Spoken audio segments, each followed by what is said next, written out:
Fala aí, eu sou o Luiz Otávio. Eu sou a Ana Cláudia, nós somos os dois faladores. E hoje, imagina uma clínica psiquiátrica onde morreram mais de 60 mil pacientes. Essa é uma história real que aconteceu aqui no Brasil e se tornou um filme.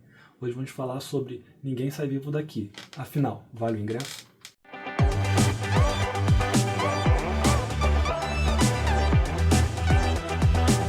Fala, gente linda, já se inscreveu no nosso canal? Se você não se inscreveu, se inscreve agora, aperta inscreva-se, toca o sininho tadinho para receber notificações de vídeos novos. Deixa teu joinha e comenta conosco se tá curioso, não tá curioso, já ouviu falar sobre esse filme? Comenta com a gente fica super feliz quando vocês comentam aqui conosco. Ninguém Sai Vivo Daqui é uma produção nacional, né, que chegou aos cinemas neste final de semana, por isso a gente está falando dele hoje, e é baseado numa série que foi baseada num livro que é um best-seller nacional chamado Holocausto Brasileiro, que vai contar justamente a história do Instituto Psiquiátrico que funcionava na cidade de Barbacena, em Minas Gerais, e os relatos que se tem de lá, até inclusive mesmo de registros dos pacientes que foi encontrado, dos registros que o hospital fez dos pacientes, é de que o troço lá era complicado para dizer o mínimo, né? Bizarro. E na verdade, sim, você vai ter um recorte, né? Você não vai falar sobre todo o período, mas você vai pegar a história de uma paciente, principalmente, que é uma moça que engravida fora do casamento e os pais resolvem interná-la como uma forma de se livrar do problema, né, da vergonha, da questão social. Ela é de uma família rica, uma família proeminente, uma menina com tudo de maravilhoso, linda, mas que se apaixonou por uma pessoa que a família não queria que ela se casasse, porque senão era mais fácil, era só casar com o cara, mas a família não queria que ela se casasse com a pessoa, e além disso ela estava grávida. E ela vai chegar lá... E aí, rapidinho, sem querer te cortar, né? A família diz pra ela que ela tá indo pra um convento. Uhum. E aí, quando ela chega no local, ela descobre que ela tá numa clínica psiquiátrica. E assim, clínica psiquiátrica em nenhuma época é um lugar agradável de se estar, né? Mas você pensar em décadas passadas, a coisa é muito pior do que a gente pode pensar nos dias de hoje, né? Então ela vai ficar no local sem nenhum tipo de amparo, os médicos não dão a menor atenção para ela, ela tenta falar, tenta explicar, mas parece inclusive que até que eles sabem, talvez, que seja o caso dela, porque ela está ali exatamente. Não sei se parece, pela própria história, que era uma prática meio que comum, já que uma outra pessoa que estava lá também, que foi pela grávida, né? Era isso que eu ia comentar. Eu não acho que os médicos soubessem da história dela, mas os relatos que se tem é de que o local era um depósito de gente, né? Então eles já sabiam que chegava gente lá de tudo quanto era jeito, de tudo quanto era maneiro, um monte de gente que não tinha nenhum problema psiquiátrico. Então se sabia que mulheres, né, jovens, que estavam grávidas e a família não queria que alguém descobrisse, era enviado para lá. A gente está falando de um hospital que funcionou no período da ditadura, então muitas das vezes pessoas que eram consideradas subversivas eram mandadas para lá também. Então meio que uma galera que trabalhava lá já entendia que... mas assim, mas é uma coisa que talvez você não espere de médicos, porque você talvez um técnico, uma pessoa que está na enfermagem, no auxílio, talvez não soubesse nem, talvez, separar o joio do trigo, mas o médico, na medida que ela conversou, explicou a situação dela, mas ela foi completamente ignorada, né? E ela vai conseguir receber amparo dos outros doentes que estão lá internados e de alguma forma também estão tentando se manter vivos ali, continuar suas vidas de alguma forma naquele local. O filme é muito bem feito, muito bem conduzido, dirigido, com ótimas interpretações. A gente vai tentar não dar mais spoilers para vocês, mas o filme vale realmente muito a pena, e que é um tema muito importante para ser falado, né, sobre a saúde mental, sobre os tratamentos, né, que são necessários para aqueles que precisam de suporte nesse sentido, mas que ao mesmo... No caso, os tratamentos que não são necessários. E ao mesmo tempo se discutir essa questão, né, da família, do comportamento de cada um, e você vê que muita gente que está ali, os pacientes que estão ali há muito tempo, muitos anos, e o único tratamento que eles parecem receber é medicamentoso. Eles tomam remédio para se manter de alguma forma calmos e controláveis, né? para ser manejados, mas você não vê terapia, não vê laborterapia, você não vê uma atividade, você não vê absolutamente nada. Simplesmente as pessoas sendo colocadas ali dopadas, drogadas, para que fiquem mais fáceis de serem manuseadas e controladas dentro daquele espaço, que é extremamente triste, né?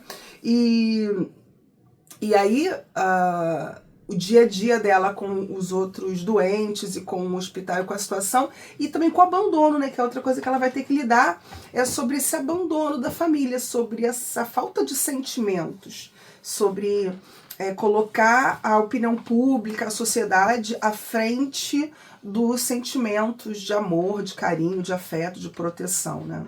Uma coisa muito bacana desse filme, que a gente vive reclamando de produções nacionais aqui, é a qualidade da captação de som. Uhum. A gente está sempre reclamando de como a captação do som às vezes é complicado, como é complicado você entender às vezes o que o cara está falando numa produção nacional, mas isso não acontece nesse filme. Sim. A gente consegue ouvir assim com clareza o que os atores estão falando, e aí a gente não está falando da dicção deles em si, a gente está falando mesmo da qualidade de captação da fala deles, né? Não sei se teve algum processo de dublagem depois. Seja o que foi que aconteceu, funcionou muito bem. Desde o primeiro minuto do filme você já percebe a diferença desse áudio dos outros áudios de filmes brasileiros, que é uma coisa que às vezes me incomoda muito. E esse realmente ele não tem essa falha, não. Ele realmente é uma produção muito bem cuidada, muito bem trabalhada e no aspecto técnico, principalmente, você vê que a imagem, a fotografia, a edição, o filme é todo muito redondinho, muito bacana. Eu particularmente gostei muito do filme, gostei da história, gostei da forma como ela foi retratada. Entendo também, que é só um recorte. Inclusive, você não está contando a história de todo mundo ali, ou a história do hospital. Você pegou um recorte, uma personagem para contar a história dela, e a partir da história dela, fazer um recorte do local, né? De como as pessoas eram tratadas ali. Então, pode ser que alguns achem que talvez fique superficial em comparação a outras histórias, mas foi uma escolha, de novo, do roteiro, de escolher essa personagem como a personagem central para contar a história dela dentro daquele lugar. Outro ponto importante também de ressaltar é que não foi escolhido um paciente em si, com base nos registros desse um paciente foi montada a história, né? O que eles fizeram foi pegar diferentes registros que foram encontrados dentro do livro, né, o Holocausto Brasileiro, e a partir desses vários registros eles foram criando os personagens. Então você não vai ter uma paciente necessariamente que está retratada no personagem X. São vários pacientes que foram retratados de diferentes maneiras, seus diferentes casos dentro dos personagens que aparecem no filme, né? Eu gostei do filme também, mas eu preciso ressaltar que ele em alguns momentos ele é meio lento. Assim, o senso de urgência dele para um filme de terror às vezes fica um pouquinho a desejar. Não quer dizer que o filme seja ruim, mas é um ritmo muito diferente do que a gente espera, do que a gente está acostumado para um filme de suspense, um filme de terror, um drama de terror, que mesmo quando a gente fala de produções nacionais, né? O filme meio que se vende ali como um drama, como um filme de suspense, um filme de terror, mas o ritmo dele não é um ritmo que a gente está acostumado dentro dos filmes de terror que a gente normalmente encontra por aí. Nesse aspecto eu concordo que o terror é muito mais psicológico, no sentido de você perceber que ela está naquele local, que ela não vai receber ajuda de ninguém, que ela está sobre a própria conta, que ela não tem o que fazer, né, para tentar de alguma forma resolver aquela situação, na situação que ela se encontra, e só tem a si mesma. E isso já por si só é bem assustador, bem apavorante, mas é claro que talvez no sentido de um filme de terror do que o resto do pessoal está esperando, talvez não se satisfaça, e aí talvez caia numa frustração. Mas o filme funciona muito bem no aspecto de você perceber o estado de espírito da personagem, se angustiar com o que ela está vivendo e entender esse desespero, desse abandono e do sofrimento, e de ser alguém são no meio de loucos, né? Não ser ouvido por ninguém e estar completamente abandonada à própria sorte. Posso dizer que o final é chocante.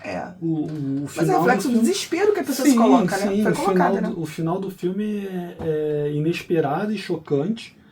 Acho que amarra bem, né, o filme em si. Eu acho que qualquer outro final, de repente, deixaria o filme meio borocochô, Mas esse... Gostou do Borocochô? Aham. Mas eu acho que o final amarra bem ali a proposta, né? É isso. Lembrando que isso daqui é uma produção nacional e como a gente já falou nos outros vídeos, a gente vem tentando fazer um esforço de trazer mais vídeos sobre produções nacionais para incentivar as pessoas a conhecerem, né, outras produções do nosso cinema. Então é importante, se você tiver a oportunidade de assistir esse filme, que você vá lá assistir. Inclusive, vale o ingresso? Vale ingresso. Vale ingresso, vale a pipoquinha, vale até refrigerante. Vale sim. Tá? É um filmezinho bem legalzinho. Então, se você tiver a oportunidade, vai assistir. Porque a gente vive escutando a galera falando que filme nacional não tem nada que preste. Quando tem filme bom, a galera não vai assistir. Verdade. Né? Então, se você chegou até aqui e não se inscreveu no canal, não deixa de se inscrever. A gente agora tá no rumo aos 900, para logo daqui a pouco botar o rumo aos 1000. Isso. Né? Que a gente passou aí da barreira dos 800 inscritos, então é fundamental agora que a gente consiga passar pela barreira dos 1000 inscritos. A gente está muito feliz com toda a galera que está chegando por aí. Conheçam os nossos outros conteúdos e é isso. É isso, a gente se vê no próximo vídeo. Valeu, até a próxima.